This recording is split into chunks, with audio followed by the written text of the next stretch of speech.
If you know anything about pre-season football training, you probably know that it involves an awful lot of running. For most clubs, this used to just mean the bleep test. This would see players needing to run 20 metres before hearing a beep. They would then have to run 20 metres back before hearing the next beep. Over time, the beeps would get closer and closer together, meaning that a player would have to run faster to keep up, and the test would only come to an end once they were slower than the beep on 2 occasions. This was the norm throughout football clubs during the 80s and 90s, but over time, critiques began to emerge. Many felt that the continuous straight line running of the bleep test was not applicable to the fitness players would actually need in a game, where there are lots of short sprints and changes of direction.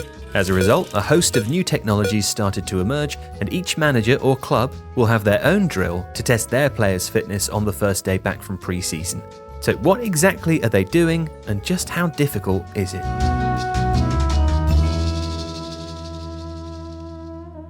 The 6-minute running test is one preferred by Arne Slot at Liverpool, and on the surface it's relatively simple. Players are told to do as many laps of a 400-metre track as possible in the space of 6 minutes, and the expectation is that they complete between 1.5 and 2 kilometres in this time. The reason 6 minutes is chosen as the length is because this is roughly the duration that you can maintain your VO2 max, or the highest rate at which your body can use oxygen.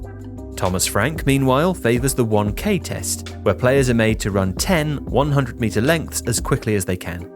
Again, this doesn't seem too complicated, but when you consider the changing of direction, acceleration and deceleration that comes at the end of each lap, then it suddenly looks a lot more difficult.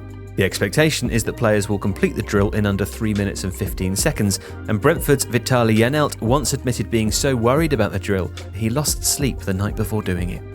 The Bronco test has been used by the New Zealand rugby team for years, but recently it's started to become more common in football. Red, yellow and orange cones are all laid on the pitch. The red cone is 20 metres away, the yellow cone is 40 metres away and the orange one is 60 metres. Players must run to the red cone and back, yellow cone and back, and then orange cone and back, continuously 5 times. Bristol City are one of the football clubs who use it, and their players are expected to complete the drill in 4 minutes and 30 seconds. For context, that's only 18 seconds slower than the All Blacks record that was set by Bowden Barrett in 2020. Leicester City and Swansea City both use the SDS test, the single-double-single, which is a little bit more complicated than the others so far. With the help of an audio track that controls the pace with beeps at every marker, each individual rep consists of 3 runs. A 12-second 60-metre single run to the start, followed by a 3-second rest, a 16-second 72-metre double run, followed by another 3-second rest, and finally a 12-second 60-metre single run back to the start. The players then have a 12-second rest before repeating the rep. The Gacon was invented by former PSG fitness coach Georges Gacon and is synonymous with former PSG player Maurizio Pochettino today. To start with, the players have 45 seconds to cover 150 metres, with 15 seconds to rest. In each subsequent 45-second rep, they have to run 6.25 metres further, with the intensity steadily increasing. The players are supposed to repeat this until they're unable to continue. And Pochettino has used this as a way to test his players' mental barriers as well as their physical ones. While in pre-season with Chelsea, the Argentinian set his players a target of 10 reps. He then offered them the chance to stop at 8, but said that if every player completed the final 2 reps, then he'd buy the whole squad dinner. Most of the tests so far have been designed to bring players to exhaustion, but the problem with that is that it's very hard for players to pace themselves.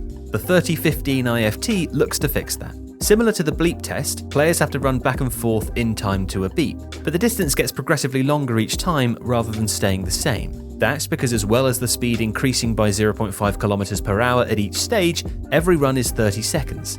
Another key difference is that at the end of each run, there is a 15-second recovery period before walking towards the next starting point, which is identified by the audio. The aim of this is to replicate the intermittent efforts you see in football and test players' ability to recover, turn and change direction. Carlos Baleba is a star pupil, while at Lille, the Brighton and Hove Albion midfielder reached speeds of 22.5 kilometers per hour, by which time he'd run the best part of 3 kilometers. And this test isn't just used by footballers. In fact, the star pupils across other sports tend to come from Australian rules football.